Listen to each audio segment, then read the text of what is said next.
नमस्कार, मैं पिंटू सिंह यादव आप सभी का स्वागत करते हैं हमारे ऑफिशियल चैनल टेक्निकल दुनिया में। जैसे कि आप सभी को पता है कि इस टेक्निकल दुनिया चैनल पर टेक्निकल से जुड़ी जो भी इन्फॉर्मेशन होती है इस चैनल पे अपलोड की जाती है। इसलिए मैं आप सभी से अनुरोध करूंगा कि हमारे चैनल टेक्निकल दुनिया को सब्सक्राइब कर बेल आइकन का बटन दबा ले ताकि जो भी इन्फॉर्मेशन इस चैनल पर अपलोड होगी सीधे आपके मोबाइल फोन पर पहुंचे।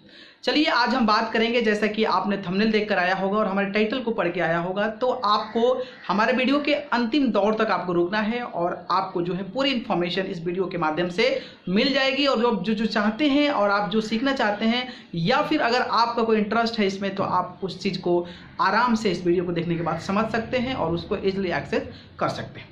चलिए शुरुआत करते हैं और हम पहले बात करते हैं कि जब भी कोई आदमी बड़ा होता है तो उनका पहला इंटेंशन जो होता है वो होता है कि हमें बढ़िया नौकरी करूं, बढ़िया बिजनेसमैन बनूं या फिर एक सक्सेसफुल इंसान बनूं।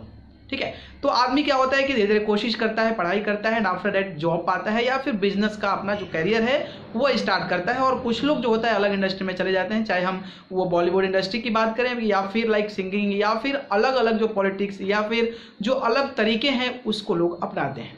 हालांकि कुछ सफल हो पाते हैं, कुछ सफल नहीं हो पाते हैं। और जो भी लोग इस इंडस्ट्री में काम करते हैं या फिर जो लोग भी जॉब करके आगे इन फ्यूचर सोचते हैं, तो उनका एक मोटिव जरूर होता है कि वो एक अच्छी गाड़ी, एक लंबी गाड़ी ले लें और वो कोशिश करते हैं कि उस पैसों को बचाकर एक अच्छी गाड़ी ली जाए, जिससे हम अपना जो है पर्सनल जो अपनी फैमिली है उनके साथ घूम सके और हम टूर यात्रा कर सकें और अपने पास एक अच्छी सी गाड़ी ले सकें। चाहे हम बात करें छोटी गाड़ी से बात करें या फिर बड़ी गाड़ी की बात करें, चाहे हम मर्सिडीज की बात करें, चाहे BMW की बात करें या फिर आप जो है अलग अलग जो बहुत बड़ी बड़ी गाड़ियां हैं उनकी बात करें। तो एक सबका ड्रीम होता है और ये ड्रीम लगभग सभी लोगों का पूरा नहीं हो पाता है। और ये ड्रीम जो होता है काफ़ी अच्छा होता है और मोटिवेशनल होता है कि लाइफ में आप अगर कुछ करना चाहते हैं तो आप एक बड़ी गाड़ी, एक लंबी गाड़ी, मर्सिडीज BMW की गाड़ी अगर खरीद लेते हैं तो आपको भी फील होता है, महसूस होता है कि हमने कुछ ज़िंदगी में किया है। लेकिन जो आज हम बात करने वाले हैं इस वीडियो में, तो वो वीडियो है कि अगर आप इन सबसे परे हैं, मतलब इन चीज़ों से आप ज़्यादा पैसा कमाते हैं और आपके मन में है कि आप जो है हेलीकॉप्टर खरीदें, मतलब हवाई यात्रा करें, आपका पर्सनल हेलीकॉप्टर हो और इस हेलीकॉप्टर के माध्यम से आप आ सकें, जा सकें, आपका कोई अर्जेंट काम पड़े तो आप जो है अपने हेलीकॉप्टर को उड़ा सकें।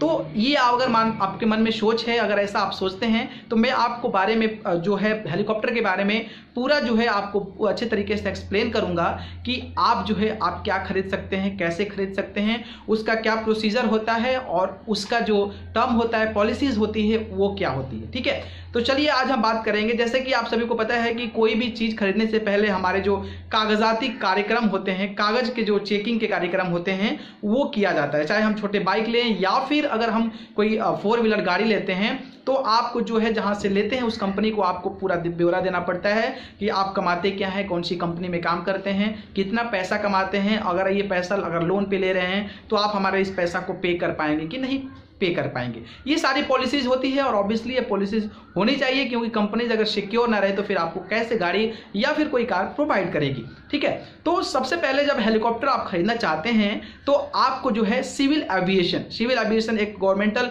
ऑफिशियल वेबसाइट है जो कि फ्लाइंग की चीज़ों को डिस्ट्रीब्यूट करती है या फिर फ्लाइंग वाली चीज़ों को अपने पास ही सारी ब्यूरो और इसकी सारी इंफॉर्मेशन, सारी जानकारी रखती है। तो सिविल एविएशन पे आप जाइए वेबसाइट पे, वहाँ पे एक फॉर्म आता है for purchasing something like related to the air. तो आप हेलीकॉप्टर खरीदना चाहते हैं तो आप वहाँ पे जाके अप्लाई करते हैं। ठीक है, अप्लाई जब करते हैं तो फिर क्या होता है कि आपको वहाँ से अप्लाई करने के बाद आपको पूरी इंफॉर्मेशन देनी पड़ती है कि आप करते क्या हैं, कितना पैसा कमाते हैं और आप किस पर्पस के लिए ले रहे हैं और आप क्या हैं। तो ये सारी इन्फॉर्मेशन आपको देनी पड़ती है। तो ये चीज़ें आपको ध्यान रखिए कि जो भी आप पैसा कमाते हैं उसकी पूरी डिटेल, पूरी इन्फॉर्मेशन प्लस जो आप टैक्स पे करते हैं उसका सारा डिटेल आपको वहाँ पे सबमिट करना पड़ता है। सबमिट करने के बाद क्या होता है कि DGCA जो ये भी फ्लाइंग की चीज़ों को काम करती है, उनसे परमिशन लेना पड़ता है एंड आफ्टर दैट आपको होम मिनिस्ट्री के माध्यम से आपको NOC कराना पड़ता है। ठीक है, तो ये चीज़ें हो गई प्रोसीजर आपकी, जो स्टार्टिंग की प्रोसीजर होती है कि कंपनी में जब आप अप्लाई करना चाहते हैं तो सिविल एविएशन में जाइए, यहाँ पे अपना डॉक्यूमेंट सबमिट कीजिए प्लस आप जो होम मिनिस्ट्री से आप NOC लीजिए प्लस DGCA से जो है वो परमिशन लीजिए। ठीक है, इसके बाद उसमें जो पॉलिसी होती है उस पॉलिसी को आपको फॉलो करना पड़ेगा, ठीक है। तो वो जो पॉलिसीज होती है उस पॉलिसीज में आपको दे सकते हैं कि आपको हेलीकॉप्टर कहाँ लैंड करना है, किस सिचुएशन में लैंड करना है, आप जो है कहाँ पे लैंड कर सकते हैं। तो ये सारी उसमें प्रोसीजर होती है और उसको करने के लिए वो सारे जो चीज़ें करनी पड़ती है, ठीक है। अब बात करें, ये अप्लाई का काम हो गया। फिर क्या होता है कि अगर आप हेलीकॉप्टर खरीद लेते हैं, इसके बाद जो प्रोसीजर अगर कंप्लीट हो जाता है तो आप जो है जिस वेबसाइट पे जाके आप ऑनलाइन भी हेलीकॉप्टर का बहुत सारे वेबसाइट्स आते हैं, वहां पे जाके आप कम्युनिकेट करके वहां से जो है आप इंफॉर्मेशन ले सकते हैं और वो जो बताएंगे उसके अकॉर्डिंग फिर ये काम करना पड़ता है। और ये जो प्रोसीजर है वो करना पड़ता है क्योंकि हवाई यात्रा है और हवाई यात्रा आप सड़कों पर ऐसे लेके उतर नहीं जाएंगे, तो उसके लिए ये बहुत ज़्यादा स्ट्रिक्ट परमिशंस आपको लेने पड़ते हैं, ठीक है। तो ये चीज़ें हो गई। दूसरी चीज़ हो गई कि आपका जो हेलीकॉप्टर का कॉस्ट है, ठीक है, हेलीकॉप्टर का जो मेंटेनेंस चार्ज है, ऐसा नहीं कि आपके पास मान लीजिए 2 करोड़ रुपए है तो 2 करोड़ रुपए आप हेलीकॉप्टर खरीद लिए, इसके बाद क्या हुआ कि उसको अब ले जाके घर पे खड़ा कर दिए। तो आपको ये समझना पड़ेगा। तो एक जो हेलीकॉप्टर होता है, तो ये जो हेलीकॉप्टर्स होते हैं जो नॉर्मल कैटेगरी के हेलीकॉप्टर से होते हैं वो लगभग $2,50,000 के करीब में होते हैं जो US डॉलर की बात करें, और इसका करीब अगर इंडियन रुपीज में से कन्वर्ट किया जाए तो आपको लगभग 2 करोड़ रुपए के अराउंड में एक नॉर्मल हेलीकॉप्टर मिलता है जिसमें कि 2 सीटर्स होते हैं, ठीक है। तो अगर वैसा आप परचेज करना चाहते हैं तो आप जो है इस रेंज का अगर आपके पास पैसा है तो आप इस चीज को परचेज कर सकते हैं। बात आई अगर हैवी हेलीकॉप्टर का तो फिर उसका प्राइस एज अकॉर्डिंग उसके बढ़ता जाएगा, ठीक है।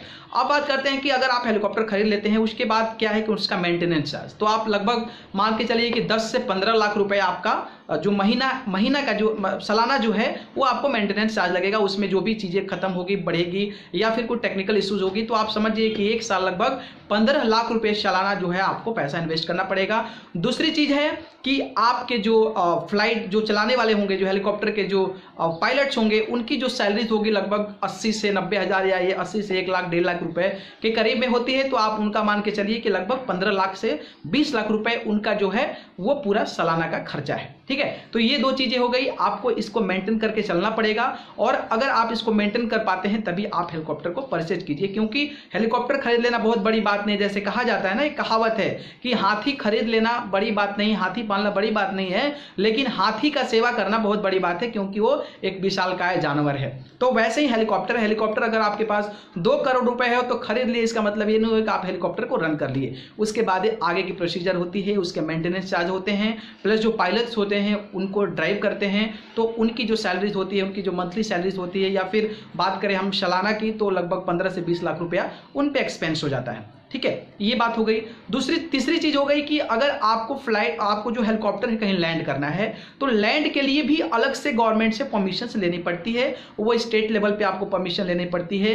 या फिर अगर आप कहीं नजदीकी हवाई यात्रा कर रहे हैं, निजी कहीं आपका प्राइवेट लाइक वहां पे लैंड कर सकता है, तो फिर वहां पे अगर आप करते हैं तो वहां के लिए भी आपको गवर्नमेंट से परमिशन लेनी पड़ेगी, प्लस उनको पेमेंट करना पड़ेगा। अगर आप दिल्ली में जैसे कि IGI में आप हेलीकॉप्टर को लैंड करते हैं तो वहां पे लैंड करने का पर घंटा मतलब 1 घंटा आपको 30,000 रुपए देना पड़ता है अगर हेलीकॉप्टर आप लैंड करते हैं। तो ये सारी चीजें होती है और इसको फॉलो करना जरूरी होता है। आप इसको अगर करते हैं तभी आप सोचिए कि आप हेलीकॉप्टर खरीद सकते हैं। तो बेसिकली यही है, कोई ज़्यादा इसमें डिफिकल्टीज नहीं है। आपको वहीं DGCA पे जाना है, सिविल एविएशन के वेबसाइट्स पे आपको ओपन करके वहाँ से चीज़ें करनी है। इसके बाद आपको जो अपनी पूरी इन्फॉर्मेशन है उसके बारे में शेयर करना है एंड आफ्टर दैट आपका डॉक्यूमेंट्री काम कंप्लीट हो जाता है तो यू हैव टू पे मनी। और जी ये जो है ऑनलाइन किसी भी आप सर्च कीजिए हेलीकॉप्टर परचेज करने के लिए तो वहाँ से वेबसाइट्स मिल जाएंगे, फिर वहाँ से संपर्क करके आगे की प्रोसीजर को बढ़ा सकते हैं। तो ये सारी चीज़ें आपको जरूर ध्यान रखना पड़ेगा ताकि अगर आप हेलीकॉप्टर खरीदें तो अच्छे से उसको ऑपरेट कर सके। आपके पास बजट होना चाहिए, आपको देने के पास पैसा होना चाहिए, प्लस आप जो फ्यूल होता है, फ्यूल इसका काफ़ी कॉस्टली नहीं होता है उतना ज़्यादा, लेकिन फ्यूल का भी पैसा अगर आप कहीं उड़ान भरते हैं तो ये चीज़ें आपको ज़हन में रखनी पड़ती है। तो ये सारी चीज़ें हैं जो कि अगर आप हेलीकॉप्टर परचेज करते हैं तो आपको परमिशन से लेकर आपके पास जो अकाउंट में पैसा है वो होना चाहिए, प्लस आपका जो एक्सपेंस है उसको आप कंप्लीटली कर सके, पूरा कर सकें, तो उसके लिए आपको ये चीज़ें होना जरूरी है। तो इस प्रकार से आप जो है हेलीकॉप्टर को परचेज कर सकते हैं। बाकी इसी प्रकार की और भी तमाम जानकारी हम अपने चैनल पर लेकर आते ही रहेंगे। तब तक हमारे चैनल टेक्निकल दुनिया को सब्सक्राइब कर बेल आइकन का बटन दबा दें ताकि जो भी इन्फॉर्मेशन इस चैनल पर अपलोड होगी सीधे आपके मोबाइल फोन पर पहुंचे। अगर आपको कोई प्रश्न है, कोई सवाल है तो आप मुझे मुझे नीचे दिए हुए कमेंट बॉक्स में जरूर कमेंट करें। हो सकेगा तो मैं इसका आंसर आगे वाले समय में जरूर आपको दूंगा। अगर आपको कोई प्रश्न है तो जरूर बताइए। अगर आपकी इच्छा शक्ति है हेलीकॉप्टर खरीदने की तो फिर आप नीचे दिए हुए कमेंट बॉक्स में जरूर कमेंट करें। अगर और भी चाहते हैं वीडियोज हेलीकॉप्टर से रिलेटेड बनाने के लिए तो आप मुझे नीचे दिए हुए कमेंट बॉक्स में जरूर कमेंट करें। बहुत बहुत धन्यवाद। नमस्कार।